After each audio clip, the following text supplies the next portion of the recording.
Hello and welcome to today's live. I'm thrilled to spend this time with you. So today, during this live, we will be discussing the most common mistakes in email marketing. These are mistakes that can really harm your brand image and can unfortunately make you lose clients. These mistakes are very often made by marketers. So don't worry, you're not alone. Since Monday, we've been talking about what an email sequence is and why it's important for you as an entrepreneur to grow your business. So today we're going to cover the most common mistakes. Just to remind those who didn't see the previous lives, you can still watch them, of course, they are still accessible. So, what is email marketing? Email marketing is an essential component of any digital marketing strategy. There is a big perception error today because of influencers, which is to think that as long as you have a large audience that follows you on social media, it will turn into sales. This is false because very few people on social media can see your content. Having a large number of followers does not mean that all of these people see your content. Whereas with emails, you can really contact each person in your list and make sure your content reaches each person. So it's really a key point. Email marketing really allows you to convert your audience into customers in the long term and makes sure you can bring value to them in the most practical way possible. Whether you have just started with email marketing or have been using it for a long time, it is always important to review what's working and what's not, in order to have a tool that brings you the best results for your business. That's why today we will be discussing the most common mistakes in email marketing. Of course, I will provide you with tips to avoid these mistakes in the future in order to have a really effective marketing strategy. So I will give you the list of mistakes right away, and then we will go into each mistake in detail. The first one is to wait until your list is large enough to send an email sequence. There's absolutely no need to wait until you have, say, 150 emails to start sending your emails. You can start with your very first prospect. The second mistake is not segmenting your email list. And the third one is not sending emails with a schedule. That's where the term sequence comes into play, and it's very important. You need to send your emails regularly and with a well thought out plan. So the common mistake is not having a real plan for sending your emails. The fourth mistake is often not analyzing the results. So that's what we're going to do now, go into each of these mistakes in detail. There are others that I could address, but I really wanted to choose the essential mistakes that you can easily correct in order to have better results immediately. So, the first mistake is waiting to have what you consider to be enough subscribers before launching an email sequence. I made this mistake in the past. I am completely guilty. And why is this a mistake? Simply because waiting to have a large enough list will make the people who are already on your list forget that you exist. If they sign up through, for example, a freebie that you offer, something to download, they automatically receive the document they requested, and if you then disappear, well, this person will simply forget about you. Even if you come back, let's say 3 months later, because now you consider your list to be big enough, well, the person who signed up at the very beginning will no longer remember you. The email you will send will be completely out of context and will no longer have the importance it could have had if it had been sent naturally as soon as the person subscribed. So it is really crucial when it comes to email sequences, as I explained to you yesterday, to have a whole process in place. If you have a project that is available and for sale, don't wait for your list to be big enough and for it to coincide with a particular time of year to promote your project. You will find yourself competing with many other companies that will be in your prospects' inboxes. So when you acquire a prospect, make sure to stay present in their mind immediately. Another advantage of doing things right away and not waiting for your list to be big is that you will have to improve your email sequence and the content of your emails over time anyway. Working with a small number of people will allow you to see the data well and have an effective email sequence when your list is large. This is really the reason why I always advise preparing the email sequence associated with the project you want to sell before, really before, this is very important, before growing your list. This is what allows you to get people into the sales process as soon as they sign up. This way you don't lose this precious prospect that you may have had trouble obtaining, especially because it is the beginning of your business. It is really important to have all your marketing process and email sequence ready before starting to grow your list. So don't panic if you don't know how to set up an email sequence. I talked about it yesterday. I'll tell you again today. Next week, I'm doing a free 5-day workshop in which I will really go step by step with you on how to create an email sequence. You will have access to templates. You will have a daily live in which I will really guide you and you can ask me all your questions. The goal is that by the end of these 5 days, your email sequence will be ready and you will be able to bring people in your email sequence. You can start growing your prospect leads and guiding them naturally and automatically to your offer. So, to sign up for this workshop, simply click the link which is in the first comment of this slide. And now let's go on. The second mistake. So, the second mistake is not segmenting your list. Have you ever received an email from a company that didn't apply to you? Something that seemed really out of place with what you're looking for? It's happened to me before and it still happens from time to time. Well, these mistakes come from not having segmented list of prospects. Just a side note, I may sometimes talk about subscribers and sometimes about prospects.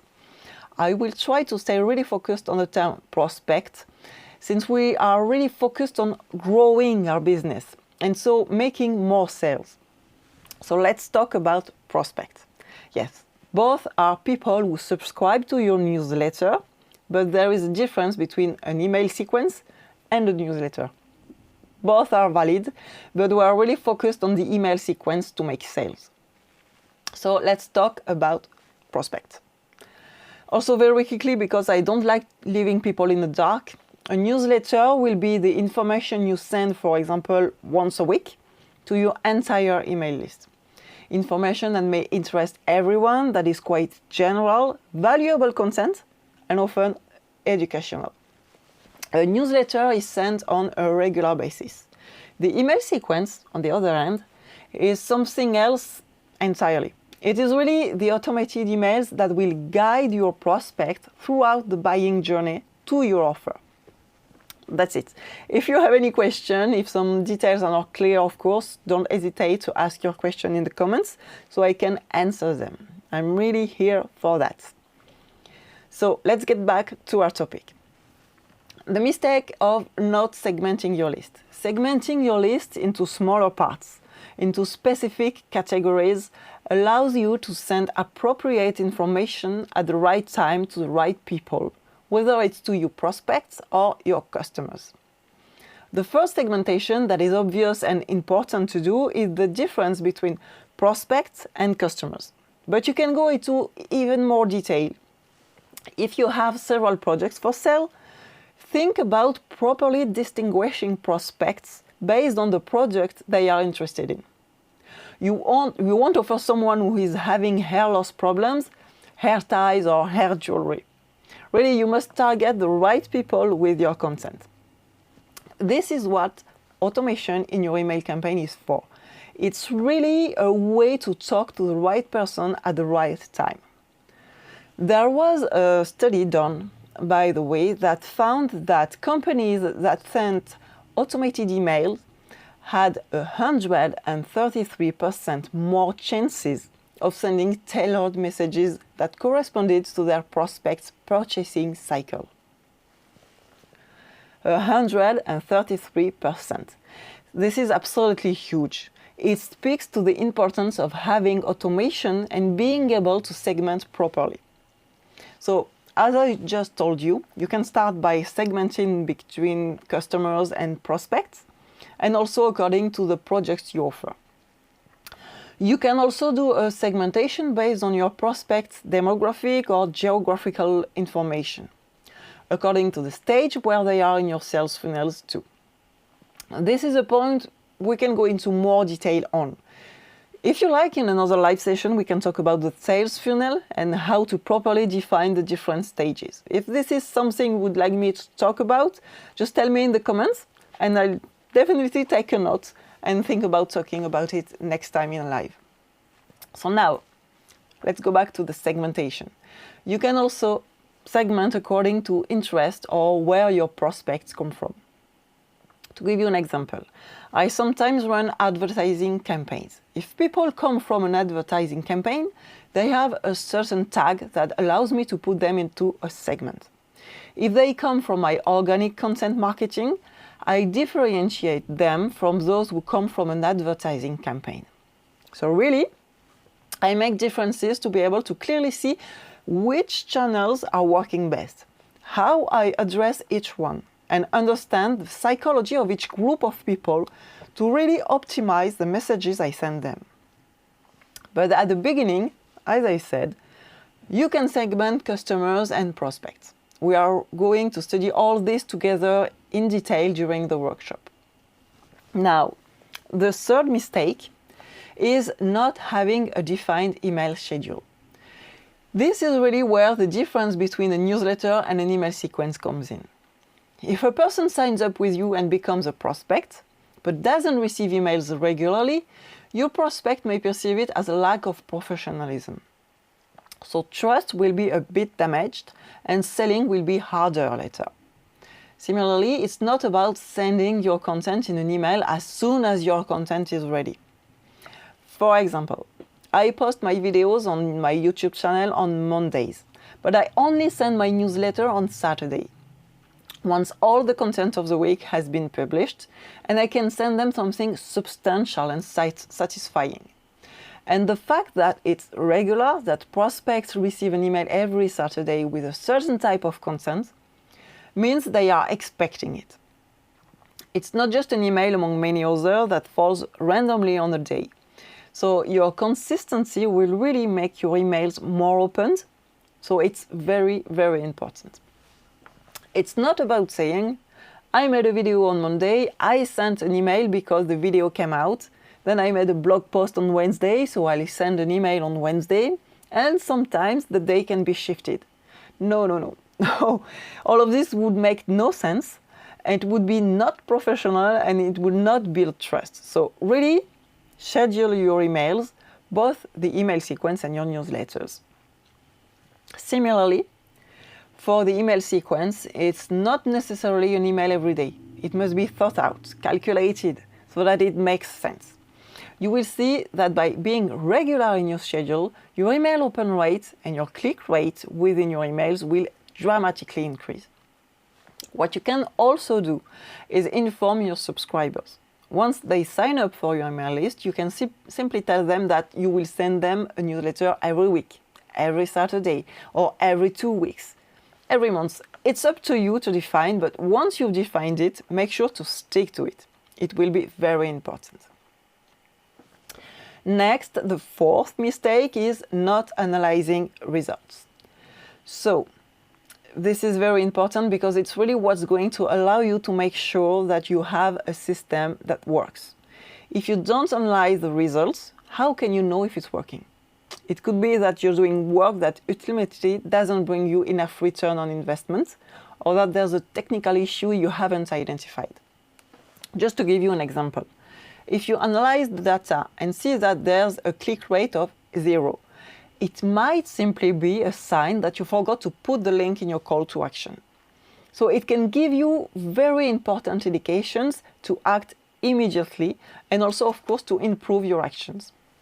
So, analyze some essential points. I'm going to tell you right away what data to keep an eye on. The first data to follow is the open rate. It's very important to track it because it allows you to know if your title is interesting enough for people to engage with your content and read your email. So, on the one hand, it will inform you about the quality of your title, and on the other hand, it can also help you understand if your audience is really well qualified.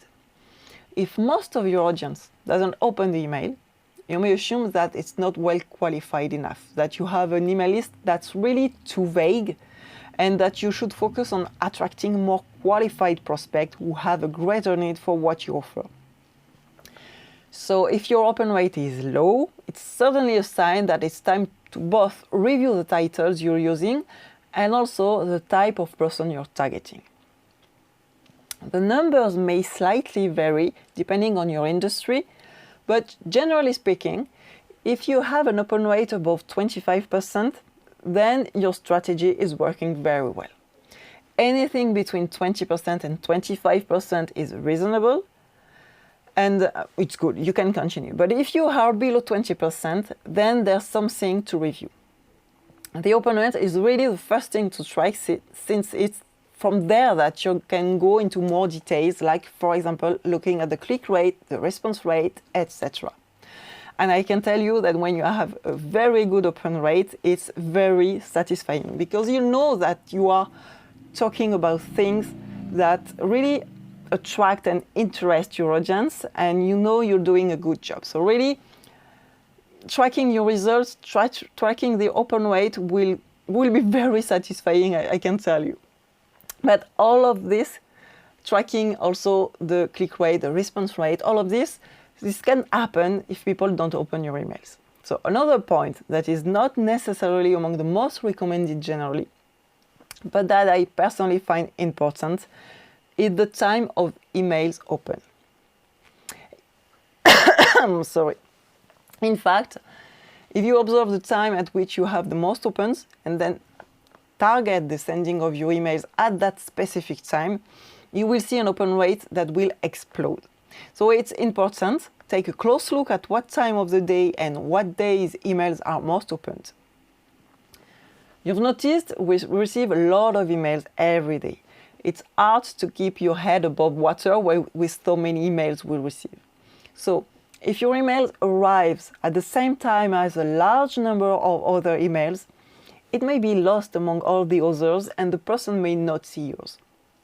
So really, if within an hour of your sending, the email is not opened, you have a good chance it will never be opened. So you have a good subject line, people are opening your emails, and you have a good open rate because you are sending it at the right time. What's next? Well, it's time to look at your email campaign click rate, which means the percentage of people who click on a link in your email compared to the number of emails that have been opened. As an entrepreneur who uses email marketing, our goal is really to get people to a specific page, which is our sales page, obviously. And that will happen by clicking on the link in your email. That's why this statistic is very important. You manage to convince your prospect to give their email and follow a link. That's how you got their email address in the first place. You've done half the work. Now the other part of the work is to send them to a sales page by clicking on another link. On average, the click-through rate is 7.77%. This is a nice number that brings good luck. So look if you're around this. If you notice your click-through rate is lower, then there are things to work on. Maybe work on the text of your call to action button, or work on how to lead people to that call to action button. But in any case, you can really know that it's on this specific point that you need to work and optimize. This is a very important data because it is really the link that will allow you to convert your prospect into customers. The heart of the conversion is the fact that they click on your link. And there you have it. You have all the important data to track when you send emails to ensure good results. If you have any questions that I have not answered, simply write them in the comments. And if you want to go further into email marketing and building an email sequence for your business, as I said, you can join us for the free 5-day workshop that will take place next Monday, from Monday. We start on Monday, March 20th. You're welcome. You just need to click on the link in the first comment of this live. I hope to see you on Monday, and I'll see you tomorrow anyway. Have a nice day and see you soon.